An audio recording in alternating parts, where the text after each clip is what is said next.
ahubwo bakaza gutwara bakagenda bakakugarura. I can't. Basi byara tukagenda nkamenya ko utagihari. Ese kuki utari kunyumva ko nandi mahitamo mba mfite? Ugezeho kwicuruza, uzi ko uri kwicuruza. Mwakumbye ko muri gufatanya mukagenda mugashakisha make mubonye mukarya yo ngaho mukaryama. Ariko naho ku giti cye nawe yumva ari kumfasha yagiye kwirwa atambutse akagura akagaruka. Aya na yuriya mugabo ndashaka kuzongera kubona yabyibushye.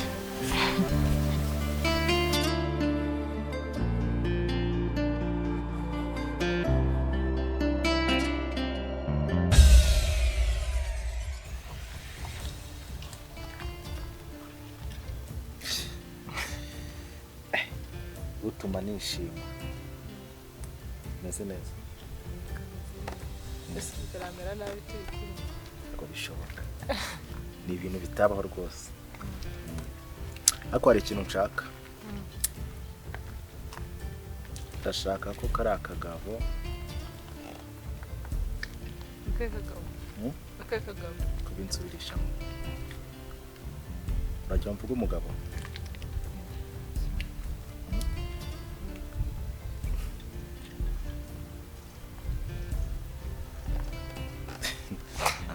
Chance. So karaka gabo ndashaka ko uzakazana tukagakazi kakajya katurindira igipangu.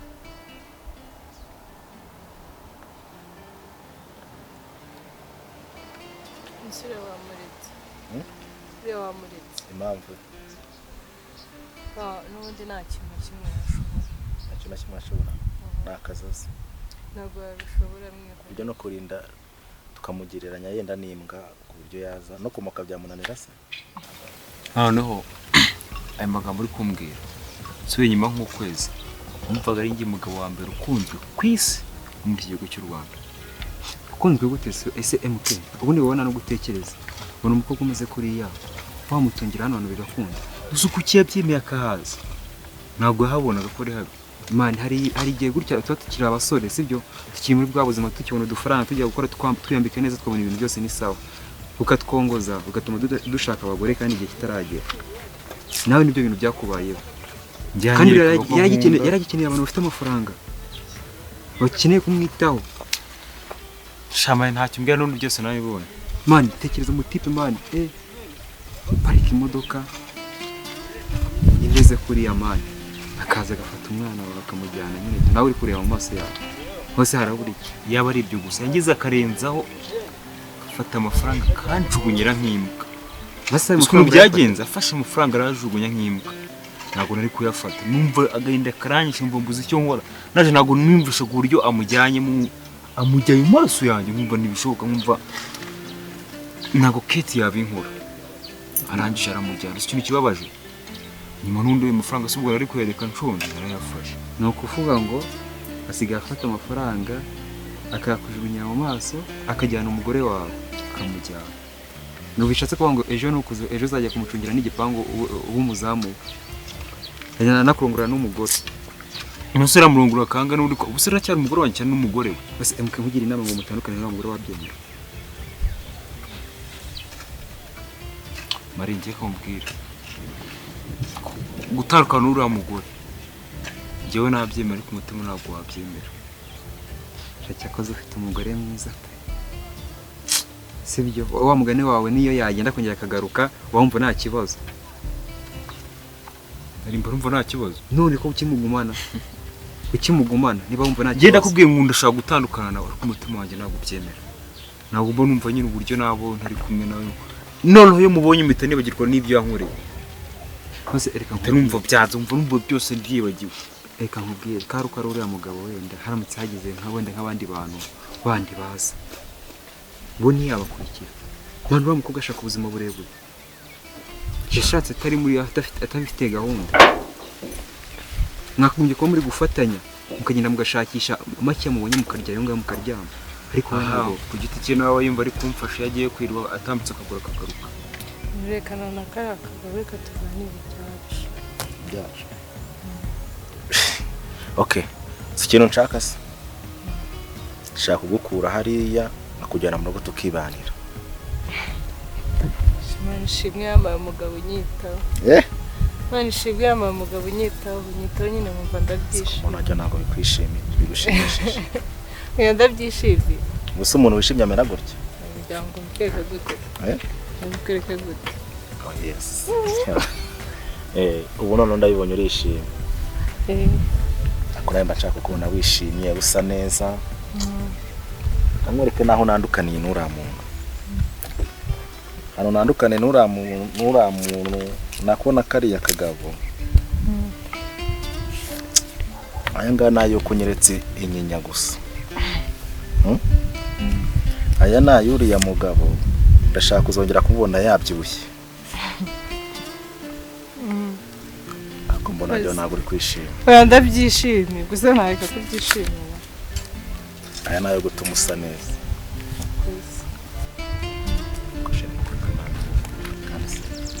Ako ntabwo wishimye umuntu bw'amafaranga no kumukwata ugaragaritsa ko. Nese ubisiko mukunda? Ubisiko mukunda? Okay. Nice answer ngura. Ibintu birahari. Wow. Byabiguriye? None naho ndi muntu kurekana. Mubyambara bati? Ibi? Ndabikwambika nta kibazo. Ubona ko kandi kaboko. Byiza. Ibi bintu utagira ngo biraciriritse. Ubu gutya ku maboko abiri wambaye amadolari 250. Gutya gusa amadolari 250. Ni byiza.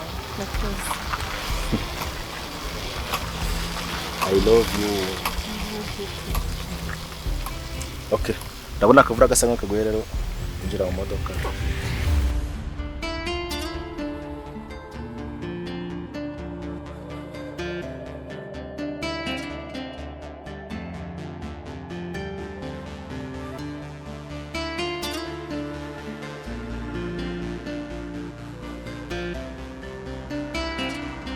Gahunda hari gomba guhinduka amana. Sibyo uko nkuko niko bita kubikigwara.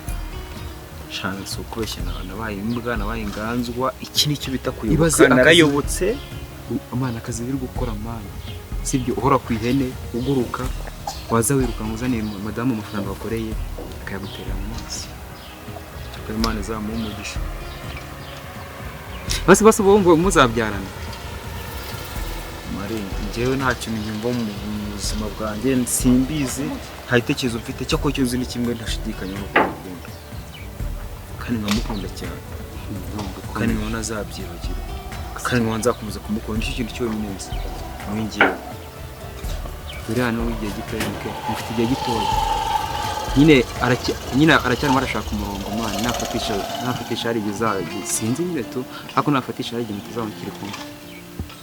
Nose ubwo tuvugisha ukuri uri amukire na mugango naze amujyane mu rugo azamukatira. Cyangwa nawe uzatijya kuba umukozi wawe uzashaka uryo uvuga ngo nshaka kuba umukozi wanyu basi mungire umukozi wanyu. Njye mbakorera akazi ubundi mume nawe kuryamana iryamire njye ndeba madamu wanjye gusa. Mani mba numva nkunda. Tagukunda. Ufite ubwenge bungana iki mane kuryo wumva umugore ugenda kuri akararana n'umuntu akanyakaga mu gitondo abagukunda. Nyine ubanza ndi ikigori gipere. Ubanza nyine nabaye ikiguryi narayubutse muri ngiye muri isi mbona numva nyine. Hoya naguri ikigoryi. Ahubwo wowe wamuhaye amaranga mutima yawe yose arayayobora. Rero yarayatwaye pe azashira azancamo ruko nanye napfuye. Ahubwo uziyahura. Hose uriko nare ziko sigaye bameze nk'igishashongo amazi. Uri kubona iki boro kigenda mu muyaga nk'igishashi nuko ngo cyo kigenda kitazi yo kiri bugwe. Aho kiguye naho ngaho mari. Emuke tekereza kabiri mari.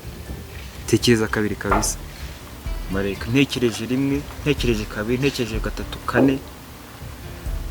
Kete ndamukunda. Nta bandi bagabo batekereza nkawe.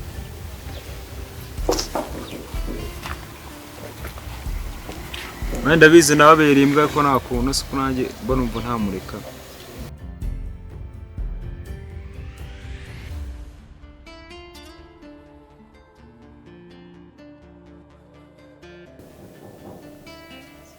Nindo komanga ni karibu.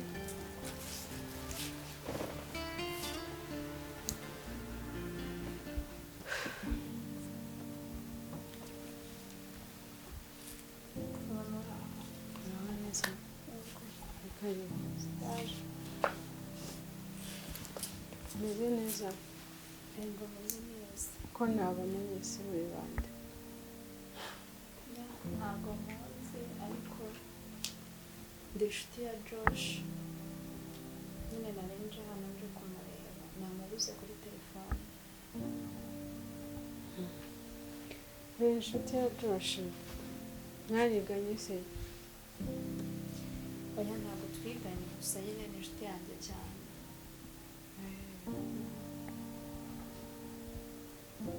wamubuze Namubuze umunsi wose.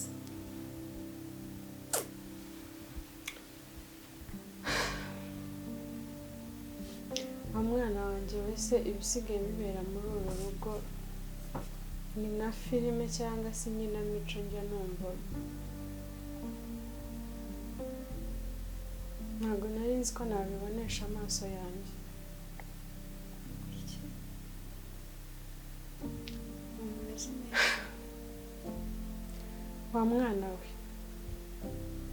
sinkuzi ariko niba uri inshuti ya Josh abana barananiye pe abana barananiye Josh se.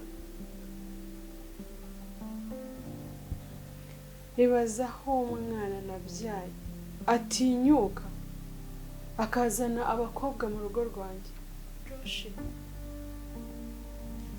wa mwana we njyewe bimaze kundenga abana nabyaye bazanyicira bazatuma sinzi Mama Josh nari mfite muzima ndeba ko yaba ari umwana muzima nkasanga ari kumwe n'umukobwa mu nzu yanjye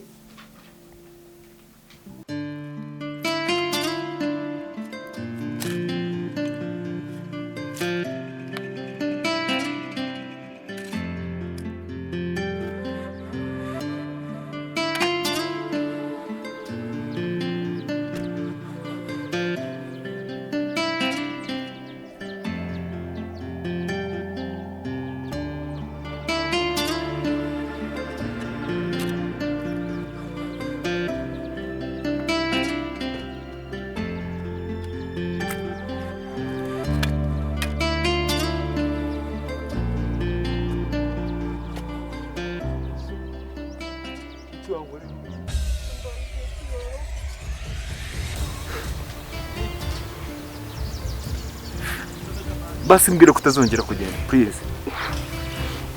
Nese umva nareka kugenda gute nta mafaranga ufite ntiwabasha kunyitaho nta kintu na kimwe ufite nese ubu nagenda tuzarya gute iyo nzanye amafaranga ntabwo tuyasangira ngaho rero ndeka wigende n'umuntu nipfire n'ubundi muri nta kintu cyo kumuca uze kongera kuntera agahinda ngo unyereke gusa basi ne kugerageza kukwibagirwa n'isegonda na rimwe none uragarutse ugarutse kuntera agahinda wongera ugende bongera abagabo baze kugutwara ahangaha mbere sinafu basi igendere nisigare mu buzima bwanjye nimba umugabo basi tuzavugana ntabwo nashobora kwihangana kubona abagabo baza kugutwara buri munsi ahangaha nasigara mu rugo abagabo bakaza kugutwara bakagenda bakakugarura I can't basi byara tukagenda nkamenya ko utagihari ese kutitaye kunyumva ko nandi mahitamo mba mfite ugezeho kwicuruza uzi ko uri kwicuruza wa mwana sinzi icyo nakubwira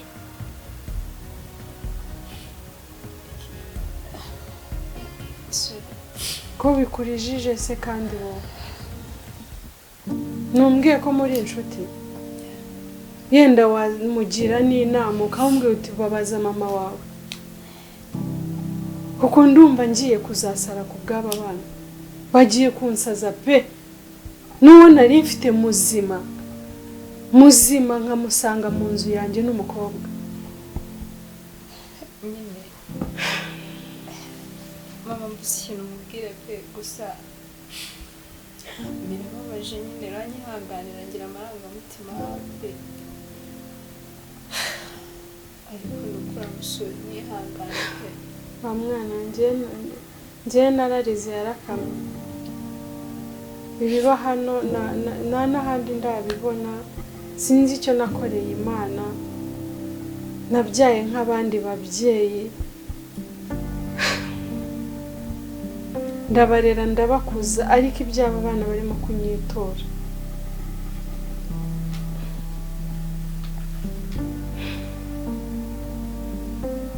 Ariko ibyo tubireke, umeze neza Josh, sinzi ahantu yagiye, sinzi n'impamvu atarimo kukwitaba, ntabwo mbizi, sinzi aho yagiye, nanjye ntabwo arimo gufata telefone yanjye. basi reka ngume muri izi haso umenye ko udahari.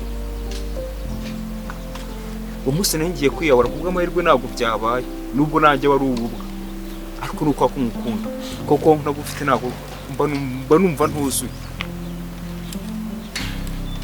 Ibaze buri munsi ndihangana ukataha ukagaruka, ukagenda ukagaruka buri gihe, akora n'uwo bugeze ndarambiwe. Mbese nibeka tuzabaho dute? Nabyumvira nagukwira umusore w'umukene nkanjye, basi ufite abakire bagukunda. Okay, it's okay. Genda ubaho muri ubwo buzima bwiza, kuko niwe bagukunda badashaka kwangiza. Niba badashaka kwirirwa ngo ugaruke. Ntabwo mbikora nkwanze kandi nawe urabizi. Urabizi ko nkukunda. Nese tuzabaho dute? Bari abantu urukundo bagufitiye se. Gusa amafaranga baguhaye aragukiza. Ariko urabizi ko atari bo nkunda, ari bo nkunda. Agukuye mu bukene se amafaranga baguhaye. Nizawo tuyasangiye ntabwo ari dukoresha. Hanyuma nese 5,000 uba wagujije umva byatumarira. Hanyuma se bakuzene turarya imyaka inga, turakora mu business. Kugenda bakirwa bakonono ejo cyane nguzanira indwara. Ibaze kurana nawe kukureka. Ujye mu bandi bagabo. Ibaze ko ugenda ukagaruka. Ntabyirengagiza nkakwakira. Basi mfite icyizere ko ejo tuzabaho neza. Sinzi ahantu yagiye pe. Mama nyine ni ukwihangana.